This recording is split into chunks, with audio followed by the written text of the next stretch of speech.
ধারণ ক্ষমতা বলতে আসলে এটা একটা কন্টিনিউটির জিনিসটা আসলে সবচেয়ে ম্যাটার করে।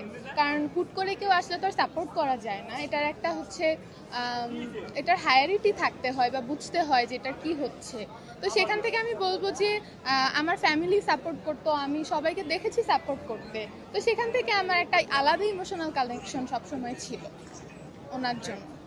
আর জেনারেশন বলতে আসলে যেহেতু উনি 10 বছর ছিলেন না পাওয়ারে, তো উনি কিভাবে জিনিসটা আসলে করবে এটা দেখার বিষয়।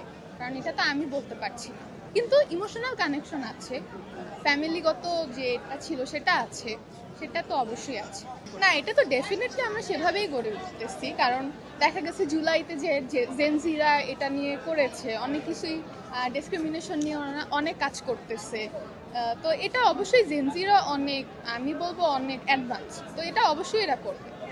আমি বলবো বৈষম্যহীন, এটা সবচেয়ে ম্যাটার করে। কারণ আমাদের হচ্ছে বাংলাদেশ স্বাধীন হয়েছে বৈষম্যহীন যেটা না সেখানের জন্য।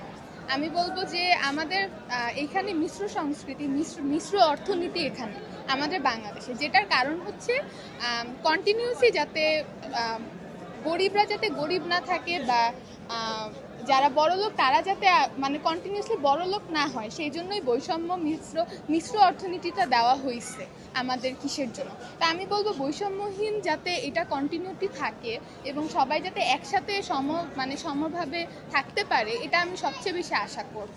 এটা তো আসলে কন্টিনিউসলির একটা বিষয়, কন্টিনিউটির একটা বিষয়। তো এইটা আসলে 26 সালে যে পুরোপুরি পরিবর্তন হয়ে যাবে সেটা আমি আশা করতেছি না, বাট কিছু একটা পরিবর্তন হবে সেটা তো বোঝাই যাচ্ছে আগের